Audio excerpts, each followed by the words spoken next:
Hey folks, I just wanted to record a little pre-intro because this is my 12th video and I'm basically calling it a year doing videos. The actual year date would be something like the 12th of February, but I'm calling it now because it's the 12th video, it just makes sense to me. So first, I just want to thank anyone who's watched any of the videos, interacted with anything. I appreciate it a lot. Thank you very much. And with that in mind, I do want to say that I have some goals, some modest goals, for the coming year, or next 12 videos, the real year. We'll call it the real year, and see whether I can cause any kind of internet ruckus about that. So, my goals for the next 12 videos. The first one is, let's get me to 1,000 subscribers. So, if you haven't already, do subscribe to the channel. I appreciate every single subscriber. You'll get to know when all the videos are coming out, and I usually release one video that's just for YouTube and one, something from my stream that I think you will all enjoy. Last time it was the conversation I had with Joe Morm of the Good Law Project and of Fox murdering fame. That was a very interesting conversation. I highly recommend you go watch that as well. The second goal that I have is to reach 25 patrons on Patreon. At the moment, as of recording this little pre-intro, I'm at 16. I appreciate all 16 of you. Once we reach 25 patrons, I will be doing a 25 question Q&A video. You will all get to ask me the questions. Well, if you're a patron, your question will get priority. I will answer almost any question you have at all, and I will try and answer them as honestly as I can. Obviously, don't ask me stuff like, which company do you work for? Obviously, I will not answer that. But, yeah, almost anything else, and I will answer it. But with those two goals in mind, I'm gonna sort of disappear. Enjoy seeing me with white hair and no beard at all. I'm sure that won't be jarring for any of you. Did you ever hear the tragedy of the lesser evil? I thought not. It's not a story the Agro Center would tell you. It's a hard left legend. The lesser evil was a centrist so powerful and so wise he could use the force to influence the electorate to reduce harm. He had such a knowledge of the dark side, he could even keep the ones he cared about from dying. Unless they were from an undesirable minority, or were poor, or journalists didn't like what they were doing. Kind of sounds like he couldn't actually save anyone, doesn't it? Can you hear that? It's the sound of 1,000 briefcase wankers coming to tell you that you have to hold your nose and vote for a decaying racist ham. Should you vote for him, though? Haven't we been here before? Over and over again, we keep being told that we have to vote for the lesser evil, when we want no evil at all. How does this keep happening? How do we keep finding ourselves here? Well, partially, it's because of the way that we allocate seats in the UK Parliament, and they do it in other countries like that as well, which I talk about way too much. So if you want some of my thoughts on that and another natural consequence of that particular system, check out my last video on the Progressive Alliance, the shit idea that will literally outlast the universe. To put it in the simplest terms, there are two major parties, and people keep on insisting that one is inherently less shit than the other. Which might be true. I don't know. I can't really tell the difference from here.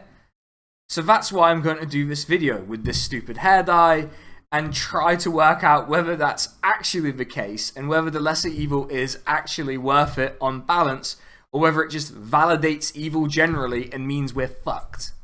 In this video, if I don't get poisoned by the hair dye partway through recording, because let me tell you, this is cheap, nasty stuff, which I'm sure you can tell. I kind of regret this decision, but I'm leaning into it completely. I should have told you the general theory behind the lesser evil, examined whether it's actually worked or not when people have fallen in line to support them, and I might offer you some thoughts on whether we can actually choose no evil. What a weird idea. No evil at all.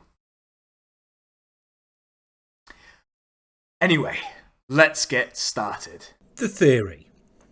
Right, it's another one of these videos where I'm having to explain some liberal bullshit, so let's get this going before my very cheap hair dye falls out. Like in the Progressive Alliance video, what people are trying to do is solve a problem. And like the people who advocate for a Progressive Alliance, the problems essentially boil down to the right of centre fucking sucks. Which is fair enough. They do fucking suck. But have you ever noticed that the hyperbole ratchets up at election time? I'm not even saying it's not true. It's just important to note the urgency with which this is often said to people, especially people who are left of centre and perhaps aren't fully on board with one project or another. Now, that would be compelling, right? The chance to reduce the amount of harm being done by simply putting an X next to the name of someone who wants to do fewer bad things, right? We'll get to whether that's actually what happens over the long run a bit later, but much like the Progressive Alliance, the solution to the problem of right-wing electoral dominance is to simply demand that people set aside their differences to get one particular party over the line. In the UK, it's the Labour Party. In America, it's the Democrats. In Canada, it's the Liberal Party. And you want to get them into government, preferably a majority government, which I always find interesting given the overlap between the people demanding progressive alliances and people demanding that you follow this doctrine that the lesser evil is what you must always pick. Why do I find the overlap interesting? Well, it's because the hypothesis behind a progressive alliance, however flawed it might be, is that there's an electoral majority for progressive things. Now, I'm not going to quibble over what progressive means exactly here. But just check out that video if you want my thoughts on the whole thing. So if there's a majority for progressive things, and the largest left of centre party wants to win, they should simply be more progressive. I don't know how to put it any clearer than that, because after all, if the majority of people want these things, offering it to them maximises your chance of putting together the electoral coalition that carries you over the line. However, often what you'll hear is, well, we have to meet the electorate where they are, and wouldn't you know it, a plurality of the electorate vote for the right of centre party. So what do we conclude is the action that has to be taken? Move rightwards to try to peel off some voters from the largest party. So it turns out there isn't really a progressive path, and you have to compromise with the electorate. Now, don't get me wrong, there's going to be an element of compromise to any electoral project. Yeah, but there's a difference between I'll grin and bear certain things and shit like this from Hamburglar West Streeting.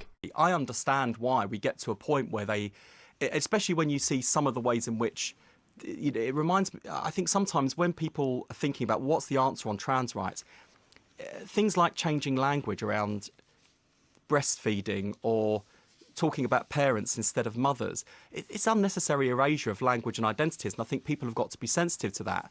Similarly, it's perfectly legitimate for people to disagree with J.K. Rowling and her position on this, but you've got to ask yourself, if you're in the business of winning hearts and minds, if someone like J.K. Rowling has written a deeply personal piece in which she outlines very personal, painful experience of abuse, do you really think the way to win an argument for trans equality is to kind of try and shut her down when she's made an argument in that context? So I think there's got to be a lot more empathy and understanding, and it does cut both ways. I mean, he really reels out the classics, doesn't he? Focusing on tone over content and emphasising that it's both sides that need to compromise and show empathy. It's worth remembering in this case that the sides are transphobes and trans people. If you were asking me, the people who need to show empathy are the bigots, not the oppressed. Yet people have the ability to look me in the eye and tell me that having this haunted puppet in government would be the lesser evil when he's more than willing to barter away people's rights and say shit like this about the NHS. Labour's Shadow Health Secretary said he would not shirk from using private providers to reduce NHS waiting lists. Wes Streeting told the BBC's Nick Robinson it proved effective the last time his party was in power, but he put the blame for needing the option at the Tories' door, saying the government had run down the NHS. Oh, I fucking hate this guy so much. I hate this guy so much. This is exactly the kind of shit that allowed the Tories to run down the NHS, you stupid fuck. Sorry about that. I shouldn't let these things get to me like that. The summary of what the idea here is simply this, right? Isn't it better to simply have someone who says they're going to do less harm and maybe 40% of what you actually want in power, rather than someone who will do 0% and a whole bunch of harm? Now, if that was actually the offer in practice, I'd more or less be able to end the video here. But there's more, isn't there? The real thing people are being asked to do, more often than not, is hold their nose to ensure that the official right of centre party remains out of power, because the alternative is automatically better. Even if, as with New Labour, the good guys continue to implement authoritarian policies in areas like law and order, or accept the core logic of the bad guys in almost every policy area. Or because the stupid electoral calculus is being applied, which is converting a right-wing account double convincing a new or non-voter or minor party supporter. So that's the theory, finding a nice sweet spot between what you say you believe in and what the electorate want, and then getting people who actually want the good things to fall in line on the promise that they'll at least get some of what they wanted, and who knows, maybe it will stick around after that government is inevitably removed. Come on, you know where this is going, but let's go there anyway. Let's see if this has ever actually worked. Has the lesser evil worked? When we're assessing whether the lesser evil has worked, it's important for us to have some actually measurable goals, right? Let's take an incredibly fun and normal hypothetical from the Washington Post.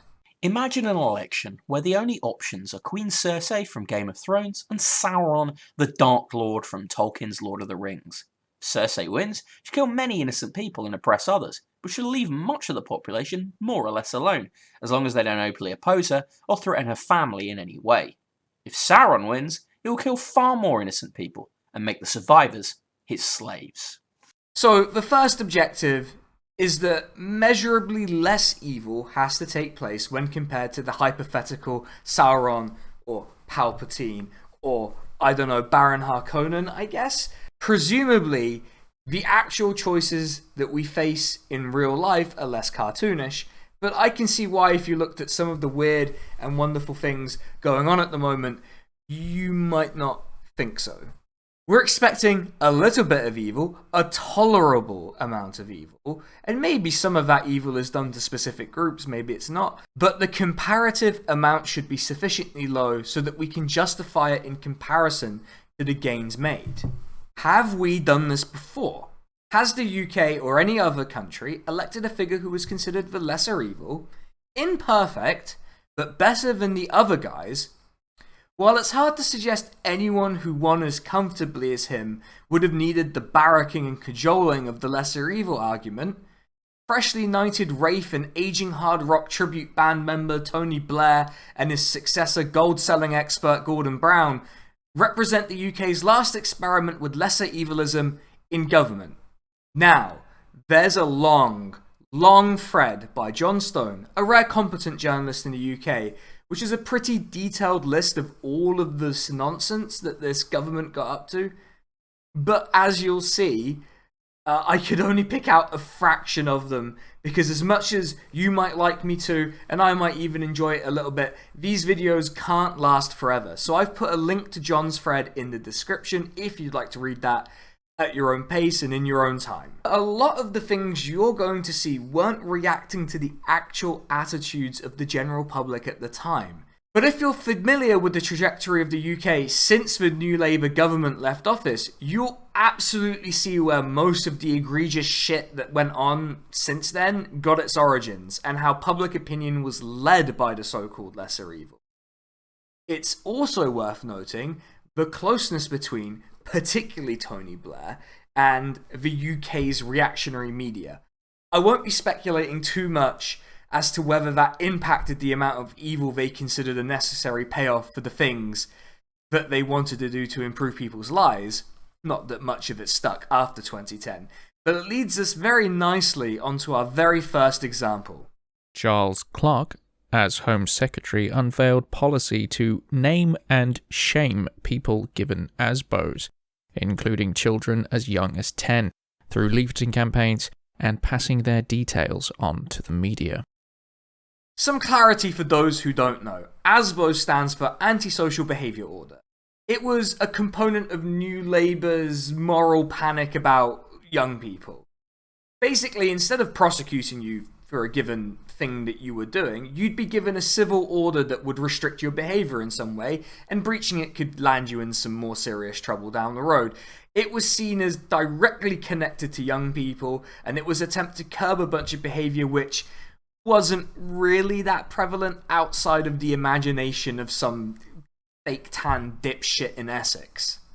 If you know anything about the British press, and I bet if you're here, you do, you're probably aware of why I would think it's an absolutely ridiculous and dangerous idea to pass along the details of 10-year-olds to hacks who engage in vicious campaigns against anyone who steps slightly out of line.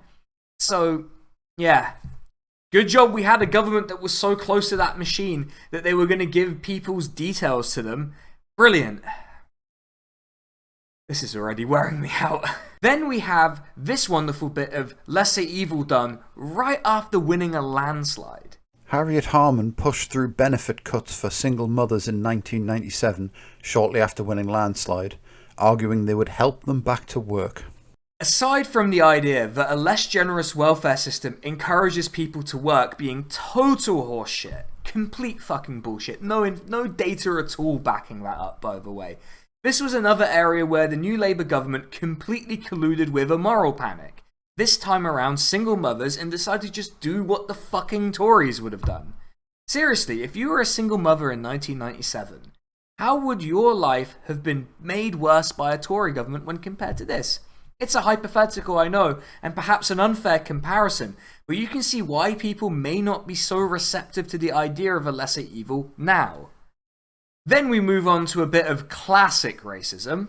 Tony Blair blamed a spate of murders on black culture that lacked discipline and said people blaming poverty were being politically correct. There's nothing really to add to that. I think it speaks for itself, to be quite frank. But it's not a surprise that Tony Blair has gone on to cry about woke stuff if he's crying about political correctness way back then. Then, of course, we move swiftly onto the authoritarianism. Tony Blair introduced powers for indiscriminate 9 p.m. curfews on under-16s as part of a wider campaign against young people. Policy was later found to be unlawful as it breached human rights. Again, we see the same anti-youth moral panic stuff seeping into the policies. You'll notice that this was found to be breaching human rights. Very cool and good in my opinion that this is what the lesser evil was doing. What if we combined those authoritarian tendencies and the racism? What would that look like? Come on, you know I've got an example. Let's take a look at it. Introduced new police powers to stop and search people without suspicion, which were used on a vast scale against innocent Muslims, and were later declared unlawful by the European Court of Human Rights.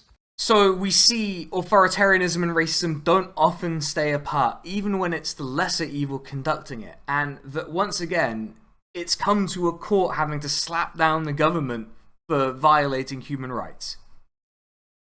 But Sinan, I hear you ask, surely that's all necessary, and they must have done some things that helped people, or reversed the obviously bad things the Tories did before they came to power.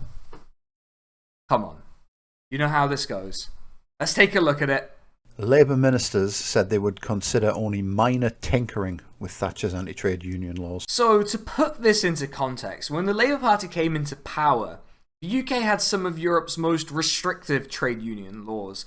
And after New Labour's tinkering, we have trade union laws on par with places like Belarus, for example, which is a country that when I think of it, I think has its shit together in terms of trade union rights.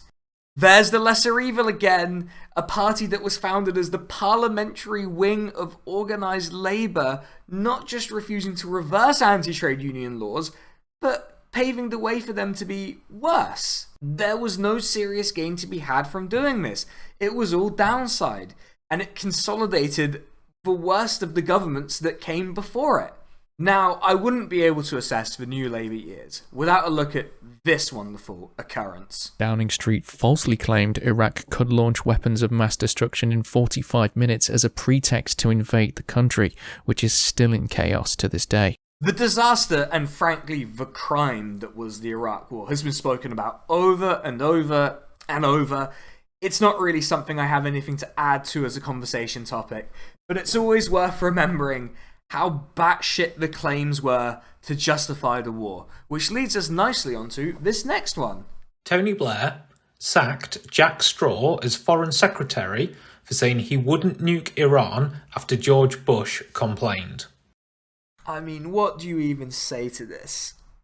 Imagine how much of a reactionary warmonger you'd have to be to make me see Jack Straw, himself a person who features heavily in the bullshit New Labour got up to, as like mildly hard done by.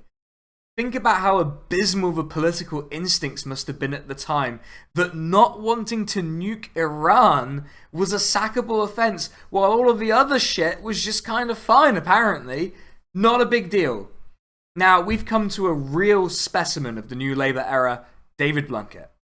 David Blunkett, while Home Secretary, said fears about civil liberties were airy-fairy and that they would allow terrorists to destroy us. I mean, where to start with this, but this desperation to dive into every single authoritarian measure you could think of sure seems bad to me. Civil liberties are something that comes up in my video on online anonymity, and I would say that the groundwork for curtailing online anonymity was done through these terror scares. They allowed New Labour to present concerns about civil liberties as airy-fairy, which, I mean, imagine trying to imply that caring about civil liberties is unmasculine or whatever. Whatever it is he's trying to do here, it's just bizarre, okay? Really quite bizarre. Then we come to the legendary hostile environment. Liam Byrne, as Immigration Minister in 2007, said he wanted to create a hostile environment for undocumented migrants. So, the hostile environment is a policy framework that was designed to prevent certain migrants from accessing certain services and benefits. It arguably has its origins in the Thatcher era, but a Labour immigration minister formalised it as a framework so that the undead boss of the racism department, Theresa May, could implement it systematically under David Cameron. It should be plainly obvious why this is bad. It's racist for one. It actually puts some of the most vulnerable people at greater risk of exploitation. And do you really think once they've done this to undocumented migrants that it would stop there? Of course not. That's why we have semi-regular panics about migrants getting free housing, which is total fucking bullshit. But it was validated by these kinds of policy decisions by the so-called lesser evil in New Labour. Then we get to a future video star, Yvette Cooper, as DWP Secretary, forced disabled people on incapacity benefit to take fit-to-work tests run by ATOS, despite well-documented problems with the tests, wrongly finding people fit to work. Okay, so we have ableism, benefits cuts, and something that clearly informed one of the most scandalous things about the Tory government that followed. Remember, this is the lesser evil, and they're bringing in a private company to assess whether disabled people are actually disabled with a system that they don't know. They know for a fact it doesn't work.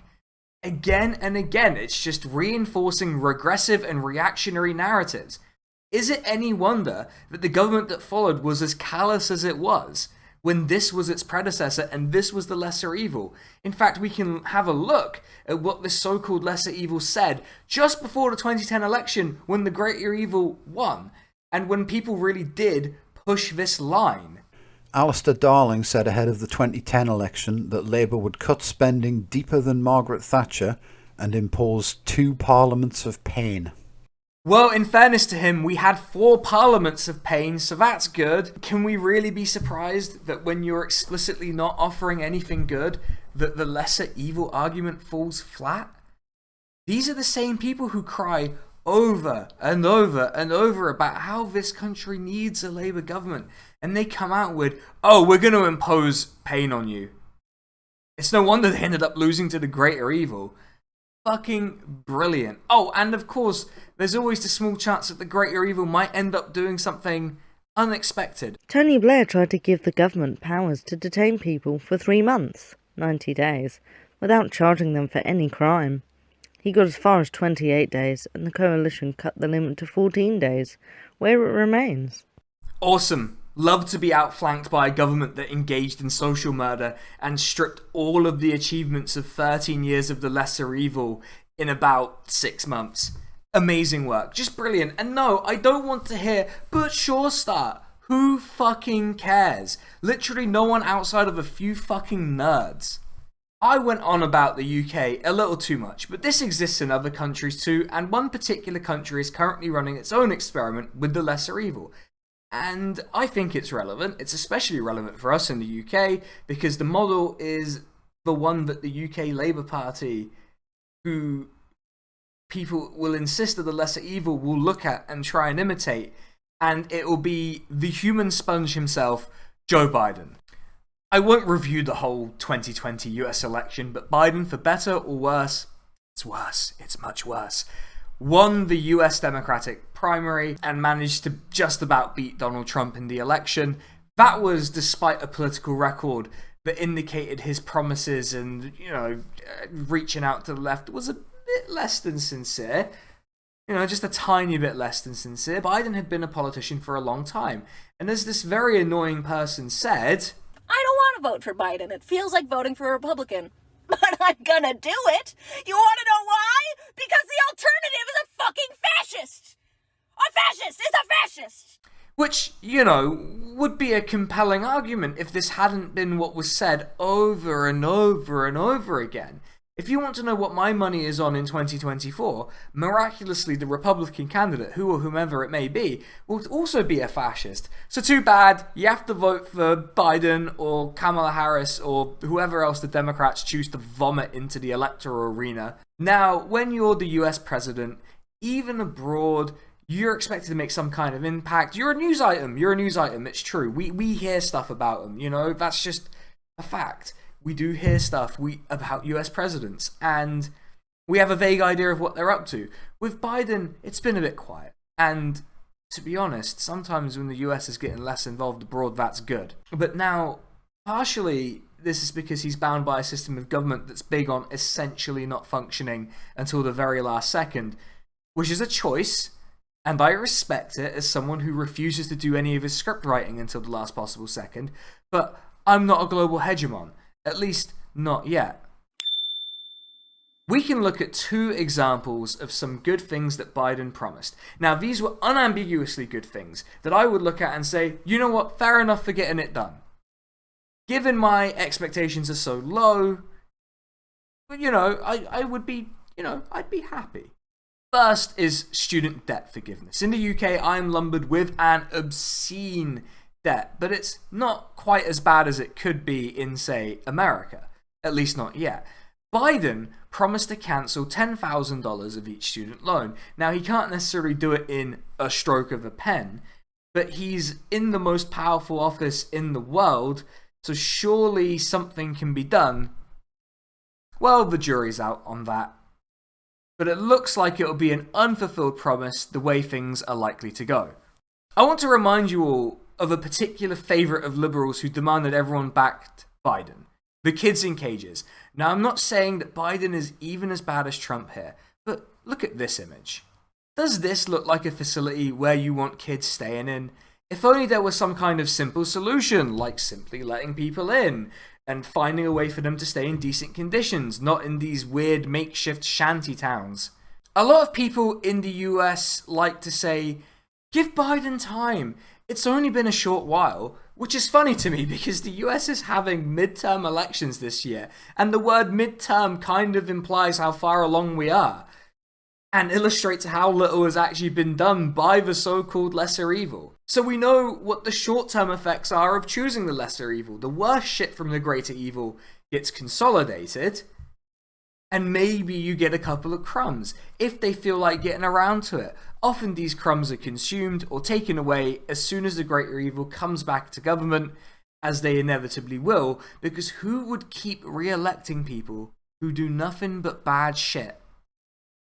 This consolidation is best demonstrated by this image, which I guess is more of an Overton window-based argument, which isn't strictly my thing.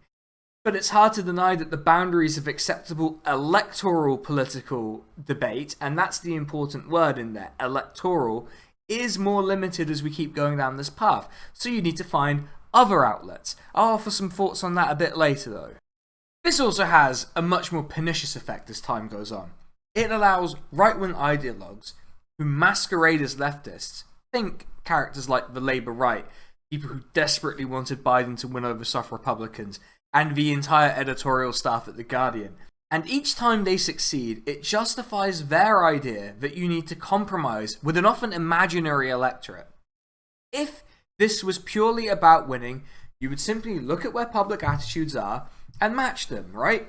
And in the UK, that would be some combination between bringing back the death penalty, shoveling money into everyone's pockets, while you nationalise most things and turn the racism dial up.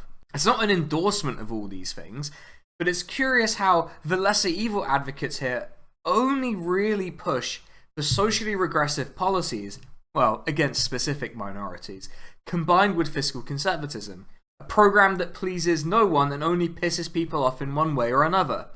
Not to be that guy, but it's because these people simply believe in these awful things, and we should treat them like the reactionary dickheads they are. I guess to finish off this section and to answer the question that we were asking at the beginning of this section, let's hear from someone who summarised it from the American perspective perfectly. I'm sick and tired of the Democrats telling me to vote like my life depends on it. Lol, okay dude. You act like half of us didn't become adults during the Bush years. I've played this game since 2004, and nothing has changed. You just keep giving me shittier options. And with that, let's move on to how I think we can choose no evil at all. Choosing no evil. In Britain, where I live, for 99% of the people who actually bother with grappling with the question of the lesser evil, we should be honest and say that politics begins and ends at the ballot box for them. If you're watching this video, there's a good chance that may not necessarily be the case, or you're at least curious about how that might no longer be the case for you. If your only options at the ballot box are different flavours of shit, you could simply not engage with it and find something else. Something that's good, or at least productive effort towards making good things more likely. No, I'm not about to suggest you finally start that podcast about that TV show you really like, but be left-wing while talking about it. As of writing and recording, I know there are rumours that the media folk demon and jam enthusiast Jeremy Corbyn might be flirting with the idea of founding a new party. Personally, I wouldn't put too much stock in an unsubstantiated hypothesis put forward by right-wing papers, but if you absolutely cannot bear to divorce yourself from electoralism, let's suppose that doesn't happen, and we're more or less where we are at the time of recording. What are some of the non-evil things we can choose to do? Well, let's start in the workplace. If you're in a workplace with a recognised trade union, maybe an idea to join it, or at least join the least shit one available to you if there's more than one. And if it doesn't have one, then you can, or you want to dual card, check out the IWW and other trade unions like that. Also, while we're talking about unions, joining a renters union is a pretty good idea. I hear the good folks at Acorn in the UK are doing some really cool things, so check them out. The start of the pandemic saw a lot of mutual aid groups form, and a lot of people still need that kind of help, so getting involved in those can be worthwhile, or volunteering at food banks, which sadly have to exist in a country as obscenely rich as the UK. Also, it's worth saying that while in a just society charities wouldn't necessarily exist, they do, and there are some actually good ones that could use volunteers. Of course, only do these things if you have the means to. Don't stretch yourself too thin. I've gotten a bit off track. Let's get back on track, everyone. The primary argument for lesser evilism is an electoral one. That is, a left of centre party simply must slide to the right in order to compromise with the electorate. Which, as I've said earlier, is a largely fictional construct. So in order to exercise your limited choice in a way that actually reduces the amount of evil, especially if you think the compromises they're making are wrong, surely you should just withhold your vote. I mean, these people, particularly Labour right figures, like to bleat on about how important winning elections is, so do everything in your power to stop them from doing that. If you can stop them, by their logic, they'll have to shift to your position. They won't in practice because they're ideologues, but let's pretend like they're being logical creatures here. If you can't stop them, so what? You've got other things to get on with, people. There's a particular context to why I'm doing this video.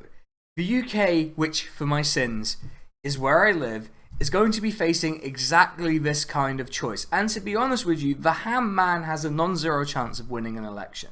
So we need to both be prepared for the arguments that these people are going to try and bring to us to try and force us into line, and start preparing for the fact that our enemies aren't just the blue Tories, but they will be the government by the lesser evil, who, by my reckoning, are likely to be very fucking evil. There's also the fact that for a lot of people like me, because of the 2015 to 2019 experience, the implicit agreement that the left holds its nose to back up the centre is, well, done. It's done. It shouldn't have taken entering this situation for us to get there, but here some of us are, and hopefully if you weren't there before, you're with us now, as I wrap up this video. Concluding thoughts. There's a few things that come to mind for me in terms of a conclusion. Firstly, asking people in my Discord, what would you do other than engage with the lesser evil, was not my wisest decision. Secondly, we need to start thinking of both the right of centre and the people who desperately want to adopt their positions while masquerading as the left as our enemies. That means treating them accordingly. Also, it seems plain to me that participating in the victory of the lesser evil actually takes us further away from the goal of no evil, so you're left with nothing particularly good in the way of action points, because it's all work, I'm afraid. I also should mention the idea of accelerationism to contrast with the lesser evil, and sure, you can act in a way to deliberately mess things up and make things worse, in the hopes that the fever suddenly breaks and people turn to your preferred politics.